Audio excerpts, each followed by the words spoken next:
Happy Monday. Just have a couple of items for you at the top.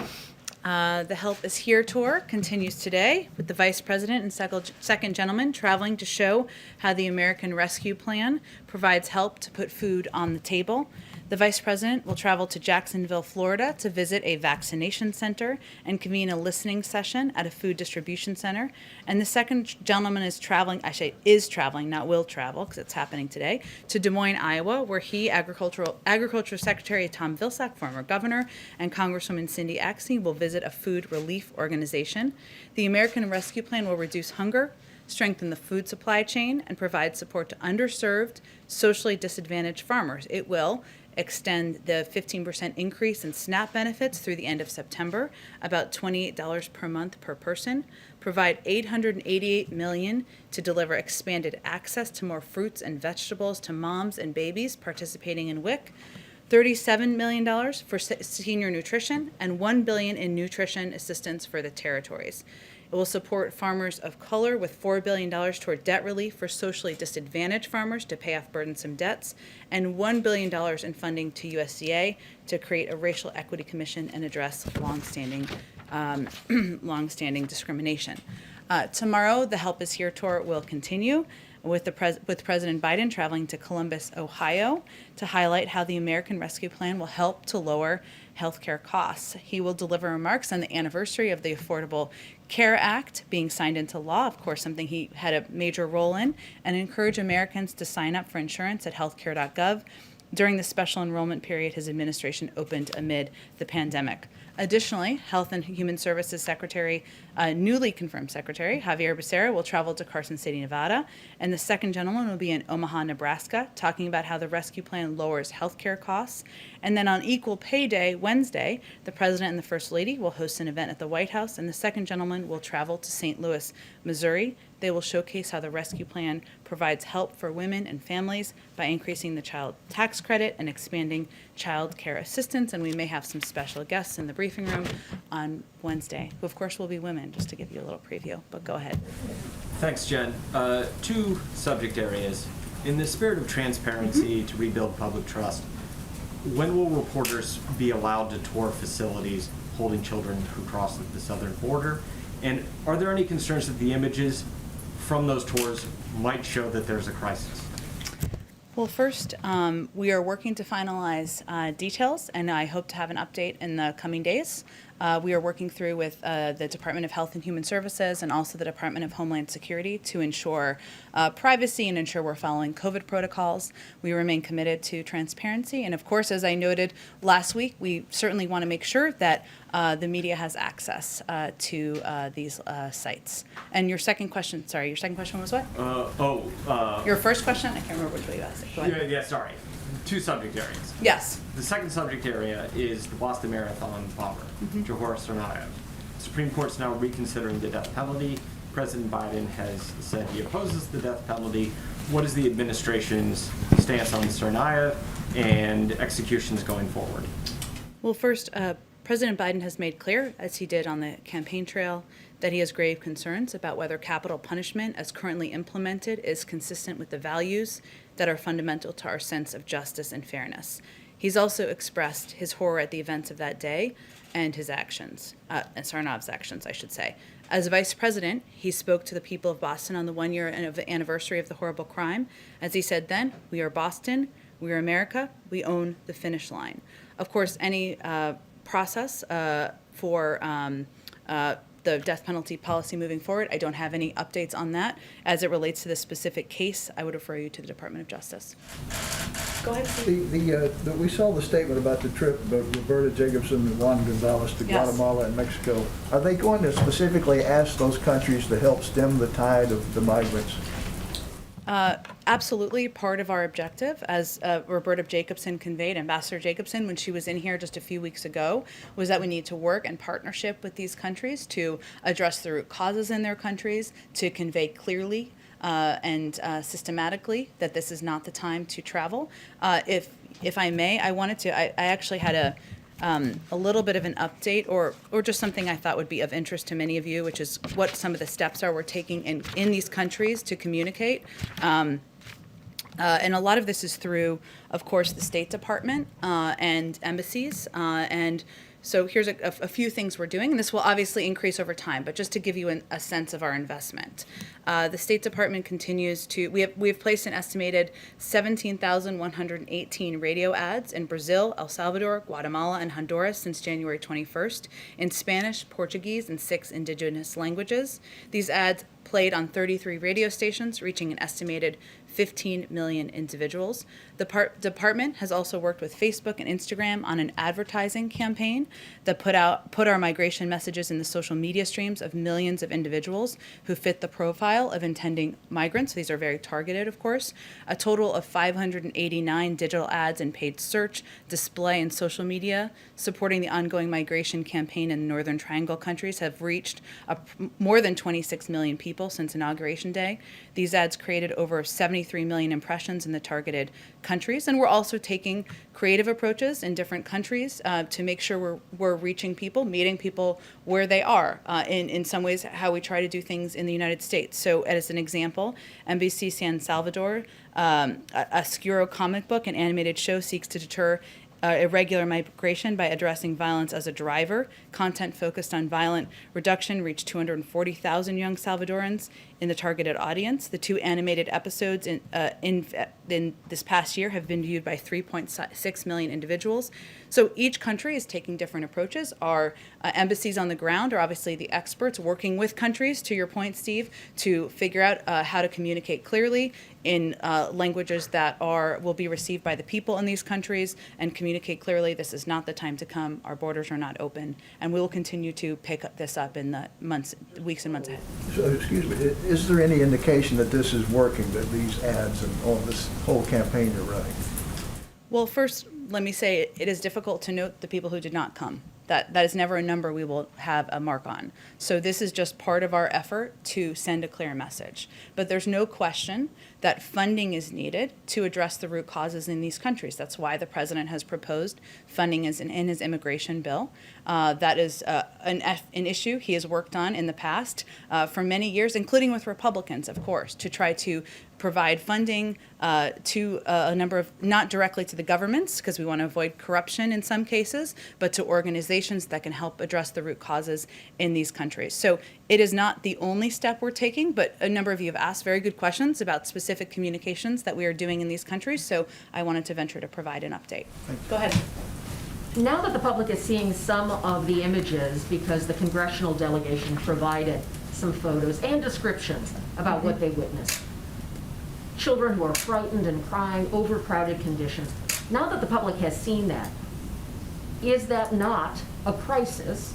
And what conditions or situation, what metrics would have to be in place for the administration to call it that? Well, children presenting at our border who are fleeing violence, who are fleeing prosecution, who are fleeing terrible situations is not a crisis. We feel that it is our responsibility to humanely approach this circumstance and make sure they are treated and put in conditions that are safe.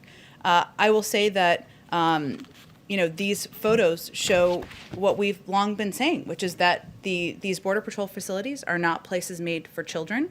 They are not places that we want children to be staying for an extended period of time. Our alternative is to send children back on this treacherous journey. That is not, in our view, the right choice to make. And so our focus now is on solutions and putting in place policies, including expediting processing at the border, opening up additional facilities, something that you've seen developments on over the past several days, and there'll be certainly more on.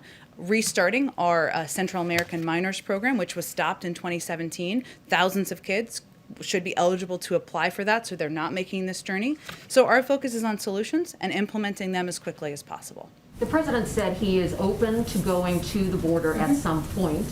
Do you have any sense if during this current situation he would consider it valuable to go there, see for himself the conditions, talk to people on the ground? Is that something we should expect?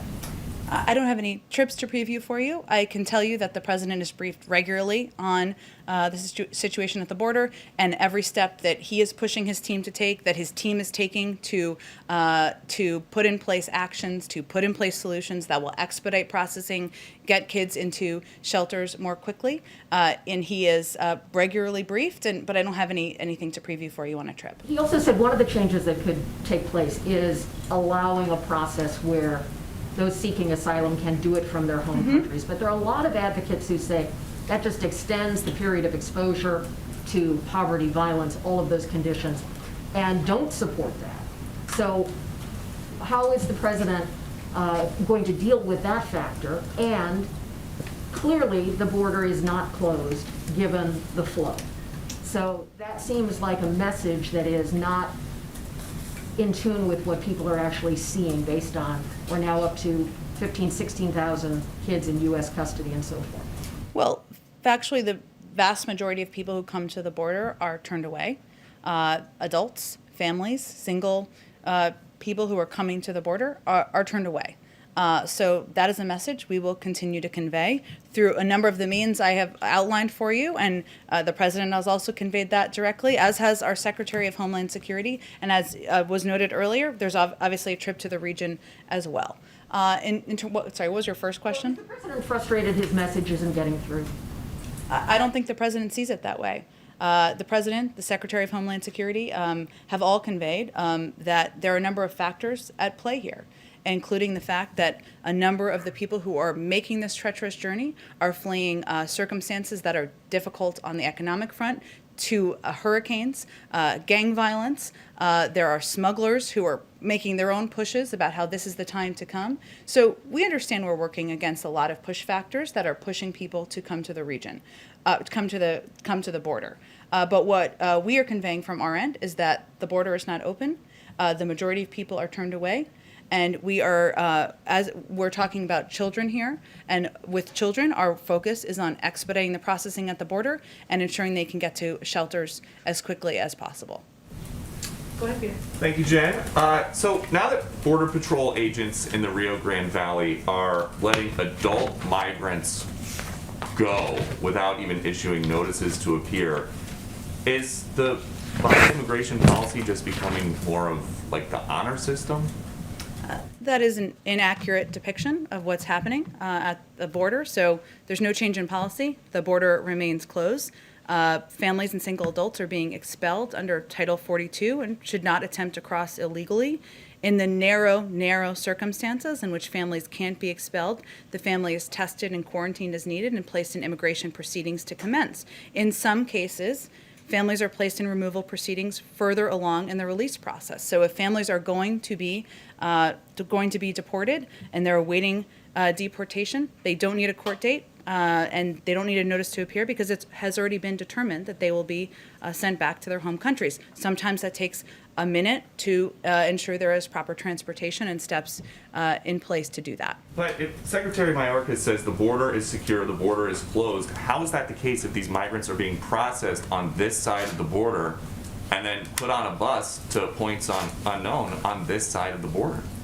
Well, again, there are limited cases where there are families, because they can't be held in Mexico, who are processed, tested, considered at the border. Most of them are sent back to their home countries. Those are very limited cases, and it's certainly not a depiction of the overarching policy. Okay, 2 years ago, President Biden said, we're a nation that says you want to flee and you're fleeing opposition, you should come. They deserve to be heard, that's who we are. Now he says, I can say quite clearly, don't come over. So why was his position different campaigning than it is governing? Well, I think that sometimes there's language that is used by some that is not including the full context of his comments. I will say that he still believes that he wants our country to be a place where there is asylum processing at the border, where people are considered and go through a proper process, who are fleeing prosecution, who should be considered for immigration status. That is a process that is broken. It was broken by the last administration, and he wants to put in place a process through an immigration bill, through steps taken by our Department of Homeland Security and HHS to improve that process and make it safe, efficient, and effective. We're going to need some time to do that. And the president says, he told us yesterday, I know what's going on in these facilities. You say that he's been briefed with photos from the inside. He's been briefed multiple times about immigration, and often has a number of regular sets of questions for his teams. So what is his concern about this being a super spreader event where you've got 400 kids stuffed into a pod built for 260? These kids are tested.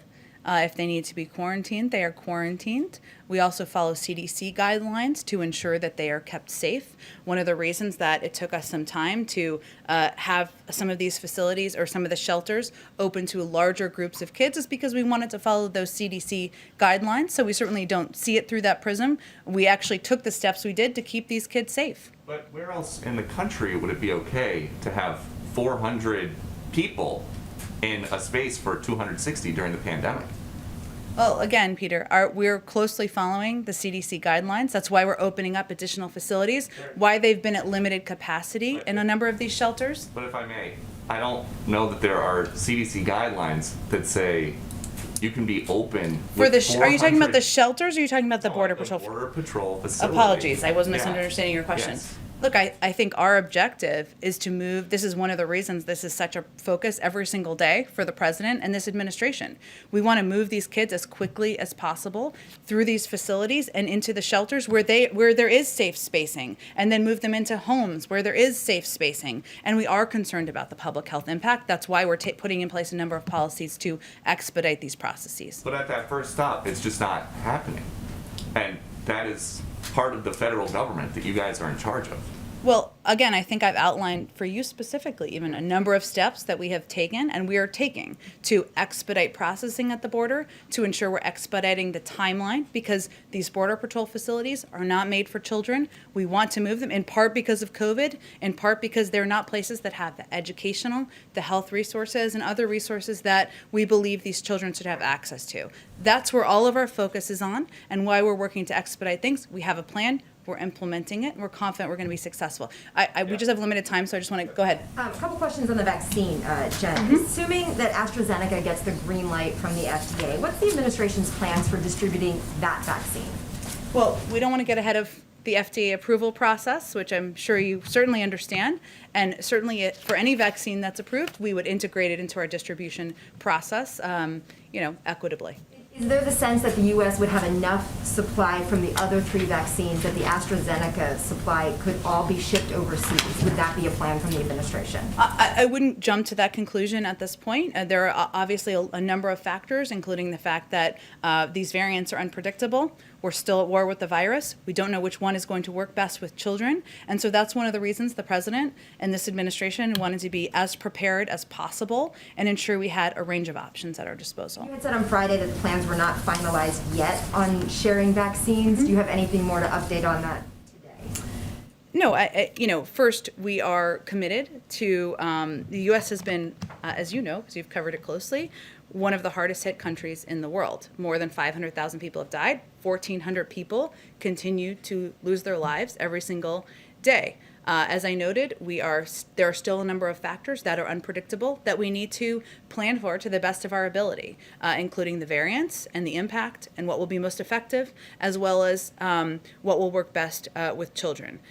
We are, as we get increasing confidence that we have enough vaccine, we will explore options for sharing more broadly. We want to largely be a part of the global solution here. We recognize fully that in order to defeat the pandemic globally, the global community needs to be vaccinated, but there's a shortage of supply at this point around the world, but also including around the country still. And as you know, because you all talk to governors and other elected officials, they are still looking for supply. There are still people who want the vaccine who don't get the vaccine.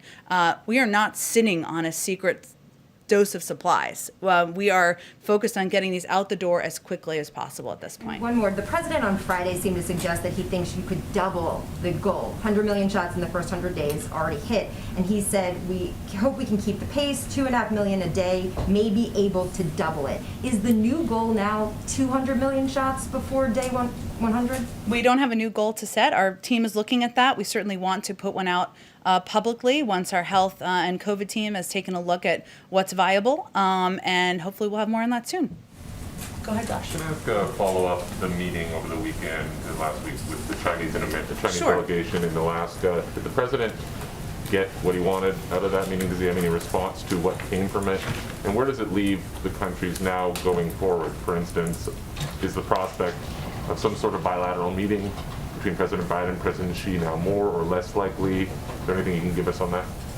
Well, we expected tough and direct talks with the PRC on a wide range of issues, and that's exactly what happened. And I know there's been a lot of focus on some of the public theatrics or more dramatic public piece, but I can assure you from talking to our national security team that it was a substantive meeting. It was a 2-day meeting. They covered a range of issues from our concerns about human rights abuses to aggression in Hong Kong, Taiwan, our concerns there, our concerns about economic and intellectual property.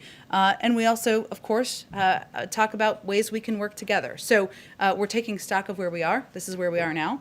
I expect the president will certainly be talking with his national security team, Jake Sullivan and Tony Blinken, our Secretary of State, National Security Advisor, who traveled, and we will have close consultation with allies and partners on the way forward. We'll continue to work with China, of course, going forward, where it's in the interest of the American people. But in terms of next steps, Anchorage was a standalone meeting, and we don't have anything more to determine about what's next. And today the U.S., EU, and other countries announced new sanctions on China with respect to human rights abuses.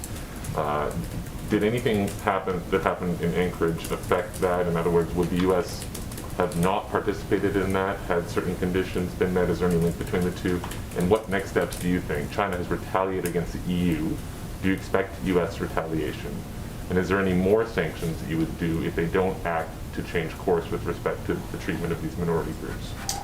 Well, on the first question, I'm not aware of any linkage or plans to pull that back. Obviously, this was a reaction to what we felt were serious human rights abuses. Obviously, the Europeans felt this as well against members of Xinjiang's ethnic and religious minority groups. No meeting would change our concerns related to that. And we took action, as you noted, in unity with the United Kingdom, Canada, and the European Union, who also acted against human rights abusers in connection with these atrocities.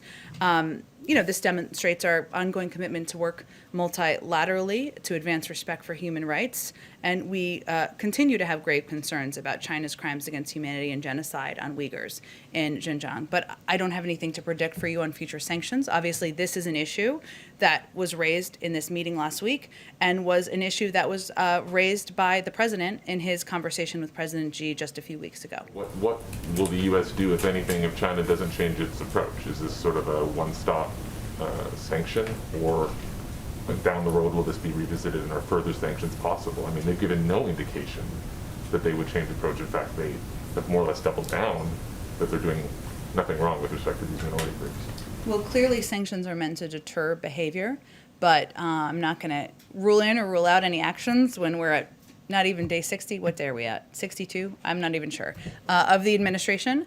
I can assure you that obviously this is, again, we will be evaluating what the appropriate next steps are in close coordination with our partners and allies around the world. And as Secretary of State noted in his comments after this meeting, we are certain that the Chinese are noting that we are working much more closely with our allies and partners than had happened over the last 4 years, that we are focused on taking steps to invest in and improve our economic competition here at home. Those are all steps we're certain they're taking note of.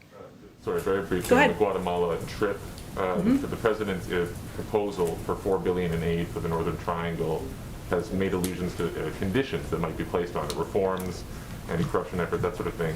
Is this something that Ambassador Jacobson will raise at all? In other words, are you going to be seeking changes in exchange for any funding, aid funding that might go to the region during this trip? Will you specify any particular asks in that regard? That's a great question. I will also note that there's also a part of the trip, a delegation, as our new special envoy for the Northern Triangle, who I'm certain will be playing a prominent role in leading these efforts and negotiations moving forward. Obviously, addressing issues like corruption, violence in the region and in these countries is something that is often raised with the government because we need to work through this funding mechanism through the immigration proposal with our own Congress. I don't have anything to kind of detail for you in terms of what those conversations will look like, but I'm sure when they come back, we will do a robust readout of their conversations. Okay, thank you. Go ahead. Yes, thank you. Why hasn't the administration sought a supplemental funding to send resources to the border to help the migrant children, the unaccompanied minors? Is that something that's in the offing?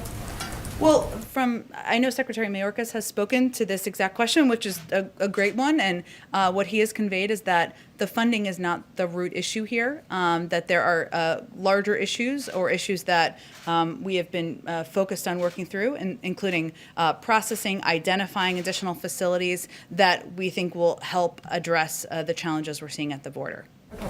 On vaccine distribution, I know that there are these two bilateral deals with Mexico and Canada. I know that you aren't ready to talk about lots of vaccine sharing around the globe, but is the administration planning to emphasize bilateral agreements on vaccine sharing globally, or are you expecting to ultimately put doses into COVAX?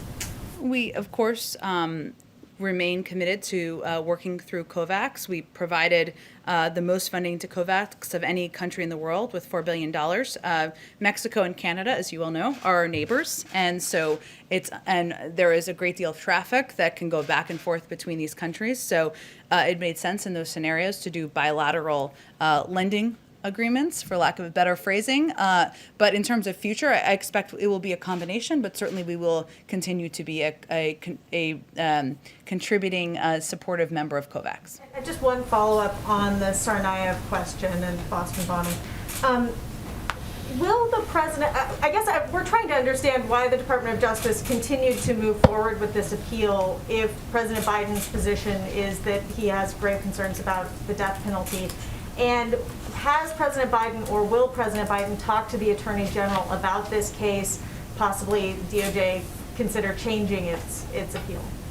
I don't have anything to preview for you on that front. The president also believes that the Department of Justice is an independent institution. And of course, there are times where it is appropriate to have conversations, but I don't have any conversations to preview for you with the Attorney General. Thanks.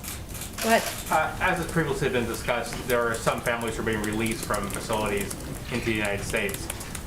They're not being given court dates or paperwork about how to complete the legal process. How is the administration going to ensure that they can follow that legal process and can be tracked down to make sure that they show up in court or apply for asylum? Are you talking about the limited families who are already in removal proceedings, or who it's already been determined that they are going to be sent back to their countries, or which? There are very, very limited numbers of families, very limited, who are tested. They are, but I'm not sure which families you're talking about. So maybe tell me a little bit. What numbers are we talking about here? It's a great question. I would just point you to CBP and DHS for the specific numbers. They release that data and they have it more at hand. I mean more so when there are certain capacity at some of these facilities on the border that they're being released and not being given paperwork about when to, show up. And the migrants who have spoken to our reporters on the border are confused about how to push forward their asylum claims and how to, pursue staying somehow. I'm not familiar with the exact case. I mean, I'm not sure if this is one case, 5 cases. I'd be happy to connect you with the officials there who can go deeper dive on it with you. Okay, go ahead. So it's been a year since the U.S.-Mexico border and the U.S.-Canada border has been closed. Are there any plans in reissuing guidelines, especially with the vaccine distribution and partnerships we have with both Canada and Mexico?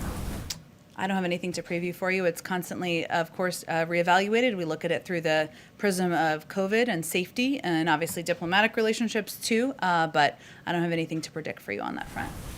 Go ahead. Oh, go ahead. Alex, go ahead. Thank you. Sorry. I was sort of amorphously pointing. Will Secretary Austin brief the president on his trip?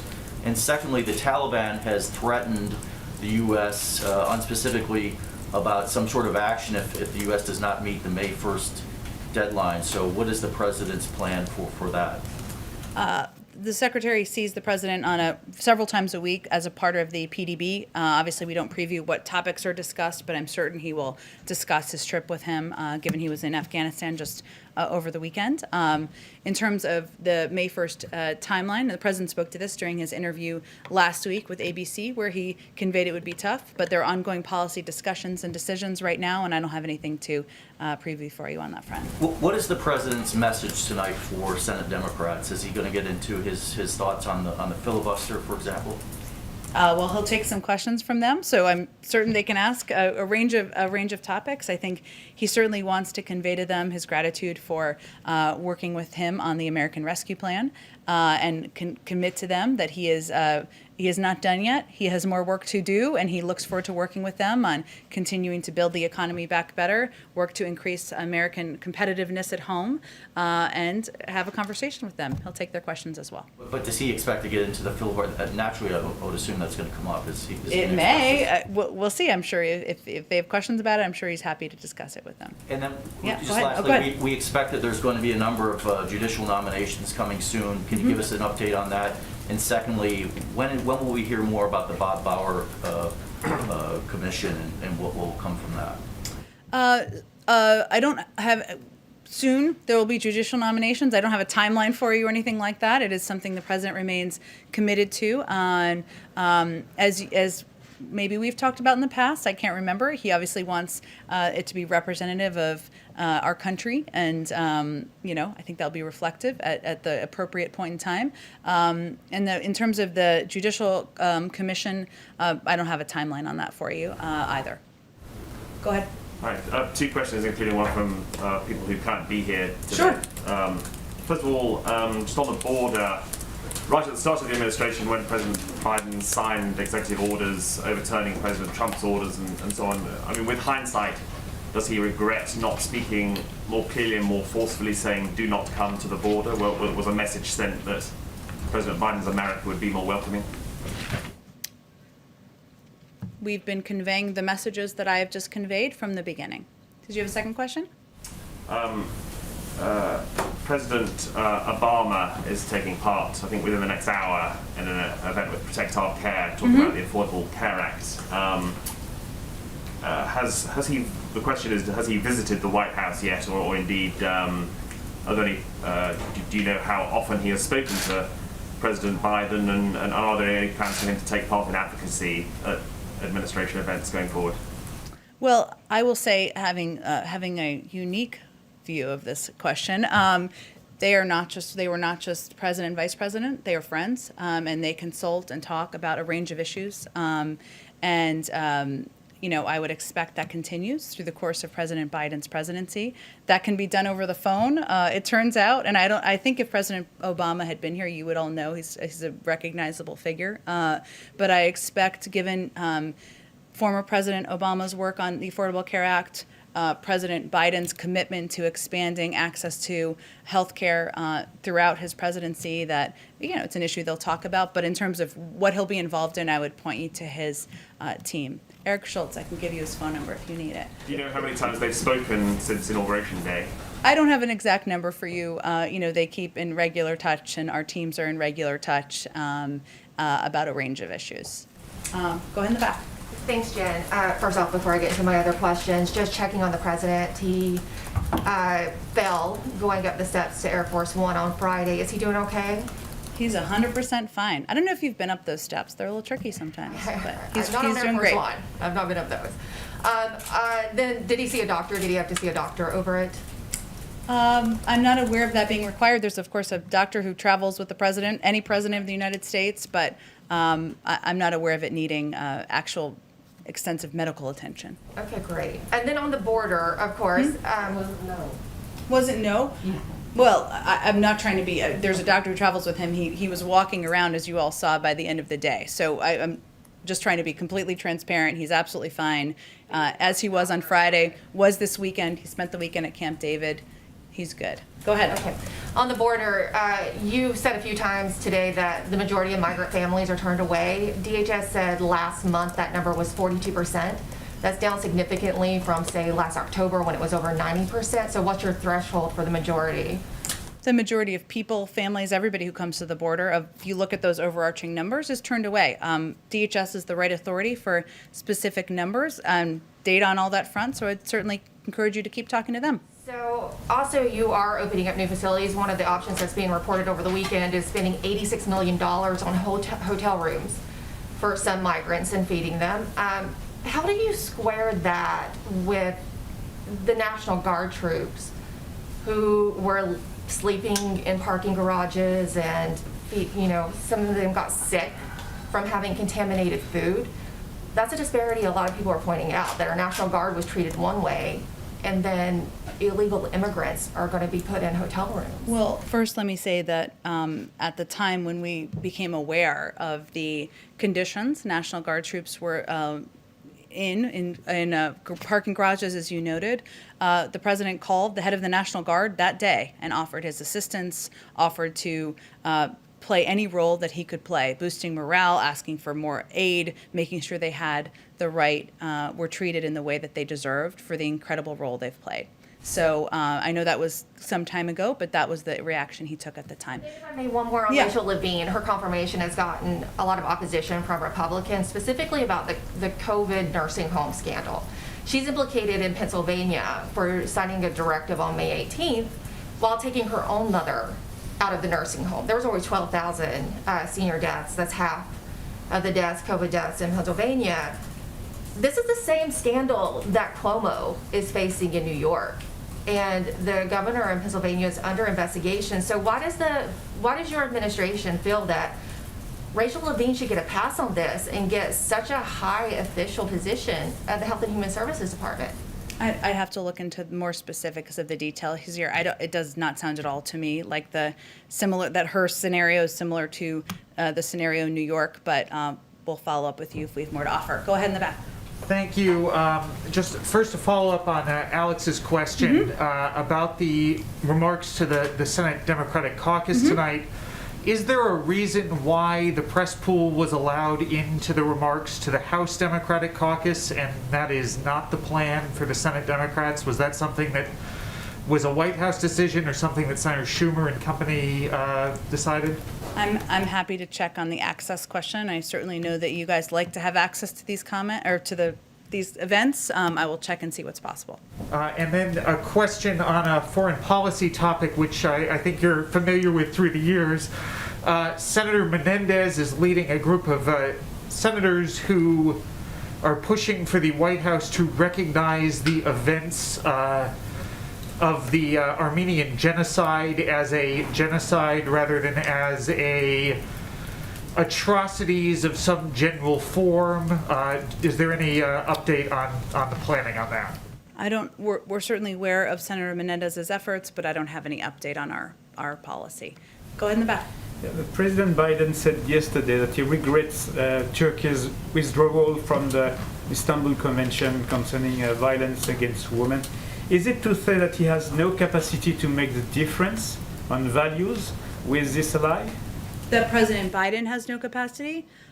Certainly, we hope that's not the case. Turkey is a long-standing and valued NATO ally. We have shared interest in countering terrorism, ending the conflict in Syria, and deterring malign influence in the region. We seek cooperation with Turkey on common priorities, and as with any ally, engage in dialogue to address disagreements, as this was a case and evidence of. Okay, two more, and then I gotta go. Go ahead. Dr. Walensky in the briefing Yeah. just now raised a warning that cases are starting to tick up again. Of course, we're seeing footage of people outside, big parties, et cetera. Governors have been lifting measures. Is the White House, is the president concerned that we're going to have a new wave in the U.S. before vaccinations get in arms? Is this a question of the trajectory we're on or could be on? Well, I'd certainly defer to our health and medical experts, including Dr. Walensky, but I think one of the messages she has been sending very consistently as the head of the CDC is that we need to remain vigilant, and this is not over. We are still at war with the virus. People 1,400 people are still dying every day. That requires mask wearing. It requires hand washing. It requires social distancing. It requires getting a vaccine when you have access. And we are going to use every opportunity to continue to convey that. And we understand as human beings that people are starting to feel better. The weather's warmer. There's toilet paper on the shelves, whatever it may be, but if we are going to get to the point of defeating this virus, we need to remain vigilant. So I think it's a reflection of that, and I would certainly defer to them on any predictions of the trajectories, but as you noted, we've seen in the data that we've seen an uptick in some places, and we wanted to reiterate that given the President opportunity. speaking with mayors or governors, asking them to hold off on lifting restrictions like we've seen in other places? Well, Jeff Zients has a weekly call with governors that takes place every Tuesday. The president also engages with a range of elected officials, and I am certain he will convey exactly that message when he speaks publicly about this issue again.